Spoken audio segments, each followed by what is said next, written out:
The United States Senate just passed one of the most important bills to my generation. Just a bit more than 24 hours ago, the United States Senate sent the Inflation Reduction Act of 2022 off to the House of Representatives. And this is why I'm recording in a bit more clinical studio today. It's the same space, but I'm putting more emphasis on the fact that this is a YouTube video about the real world. It's a little bit more serious. But just because it's serious doesn't mean it's bad, because this is the best thing that has happened to my generation. Because if something goes wrong in this world, we're the ones that are gonna have to deal with it in the future. The Inflation Reduction Act of 2022 puts money towards a bunch of different causes, but since I'm a climate nerd, we're gonna talk about what things they're going to do to try to neutralize our carbon emissions here in the United States. Now, in the future, you might see that I have some papers in my hand and I'm looking at them instead of at the camera or at you. That's because this stuff is really official. The United States Senate has just passed this, and this is the bill that they have passed. Of course, this isn't actually the bill. The bill would take up an entire book. This is the summary of the climate portion of the bill. You can check out all portions of the bill and all summaries of the bill in the description. The official title of this document is Summary of the Energy Security and Climate Change Investments in the Inflation Reduction Act of 2022. Basically, we're putting money towards a bunch of causes. What are we going to do about climate? Now, this whole thing, like I said, is in the description. I'm not going to read this word for word. In fact, there are a bunch of topics that I'm going to completely gloss over. But if you want to stay tuned for the full video where I'm just reading this, link is in the description when it comes out, and it should be out in just a couple of days. However, there is a good summary of the summary on the front page, which is why I'm going to read it to you right now. Summary of the Energy Security and Climate Change Investments in the Inflation Reduction Act of 2022. Both high energy costs and the growing impacts of climate change pose a significant burden to every American. The historic significance included in the Inflation Reduction Act of 2022 will bring down consumer energy costs, increase American energy security, while substantially reducing greenhouse gas emissions. The combined investments in the fiscal year 2022 budget reconciliation bill would put the U.S. on a path to roughly 40% emissions reduction by 2030 and would represent the biggest single climate change investment in U.S. history by far. The summary then goes on to include 5 portions. A summary of each of them is included right now. The Inflation Reduction Act 1 lowers energy costs for Americans through policies that will lower prices at the pump and on electricity bills, help consumers afford technologies that will lower emissions and energy prices, and reduce costs that would otherwise be passed on to them. So basically, energy and utilities are going to get a whole lot cheaper in the coming years. The Inflation Reduction Act number 2 increases American energy security through policies to support energy reliability and cleaner production, coupled with historic investments in American clean energy manufacturing to lessen our reliance on China, ensuring that the transition to a clean economy creates millions of American manufacturing jobs and is powered by American-made clean technologies. So basically, this bill is going to create millions of jobs for Americans, and those Americans are going to be manufacturing clean energy solutions. The Inflation Reduction Act number 3 invests in decarbonizing all sectors of the economy through targeted federal support of innovative climate solutions. So certain technologies the government likes, and they want to support that. So the government is going to put a chunk of money towards funding those innovative new climate solutions. The Inflation Reduction Act number 4 focuses investments into disadvantaged communities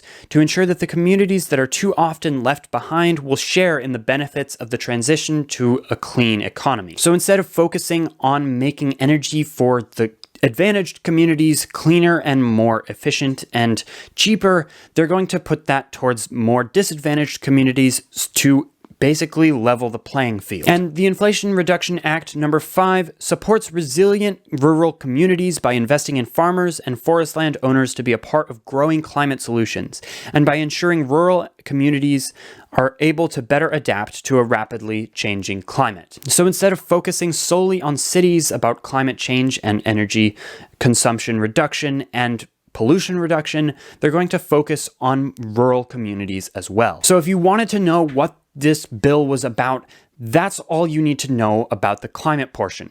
I will be making several other videos about the other portions of the bill, but now we're going to transition into some of my favorite sections of the climate section of the Inflation Reduction Act of 2022. Here we go. Section 1, lower consumer energy costs. Basically, this section of the whole bill wants to reduce costs of electricity, water, and gasoline for the entire public. The government will be giving 10 years of tax credits to make homes more energy efficient and run on clean energy, making heat pumps, rooftop solar, electric HVAC, and water heaters more affordable. This will be putting incentives towards putting those things in your house and basically will reduce climate change by incentivizing you to do the things that will help. A more specific example, you could get a tax rebate for putting solar panels on your roof. The government will also offer a $4,000 tax credit off of a clean energy vehicle that is used for mid to lower income families.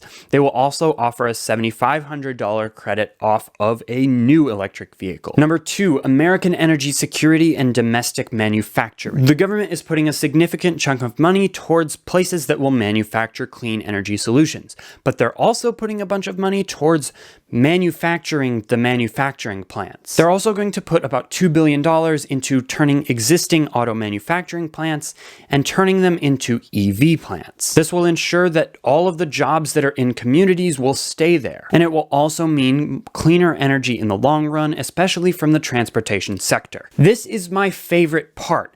They are putting $2 billion towards future research. Basically, they're going to give scientists $2 billion to do as much research as they can for clean energy, so we can take the technologies that they discover and put them into our everyday lives. The reason I love this bit so much is because scientists don't make enough money, and usually it's difficult to get a grant for $2 billion. But the government gave $2 billion to the national labs to research clean energy, which I just absolutely think is an incredible thing to do for our future. I can't get enough of it, but we're going to talk about Section 3, which is decarbonizing the economy. First of all, tax credits will be given to basically public transportation. The government wants to support clean energy and clean commercial vehicles to do public transportation stuff. They want to, quote, reduce emissions from all parts of the transportation sector. They're also giving $3 billion towards making the Postal Service trucks electric. You can probably picture a USPS truck. They definitely need an upgrade at this point. Number 4 is investing in communities for environmental justice. Basically, the government is going to try to put as much energy into funding clean energy in all portions of the United States. Like I said earlier, a lot in rural communities, but also in places like ports. They're also going to put $1 billion towards clean heavy-duty vehicles, which includes dump trucks, and most importantly for me, garbage trucks. You're not going to hear any more loud garbage trucks anymore. And number 5, this one's title is a little bit longer, so I'm actually going to read it off. It's called Farmers, Forest Land Owners, and Resilient Rural Communities. The United States government wants to support sustainable practice on the land that we have. This includes sustainable agriculture and sustainable and fire-resistant forestry. This means fewer fires, and for those of us who were here in Oregon or California this past year or two, it's been pretty wild. This is definitely an investment worth making. Lastly, but definitely not least, they're putting some money towards restoring coastal communities. For example, coral reefs in Hawaii make a huge impact on the economy of the entire state. And commercial fishing off the coast of Alaska is also the same way. If you want to learn how coastal communities are affected by coral reefs, check out my video right here. For now, that's the end of the video. Make sure that if you're really interested in this stuff, stay tuned for my second video where I just read the whole thing word for word. It's not going to be very interesting unless you're really into this stuff. But for now, thanks for watching.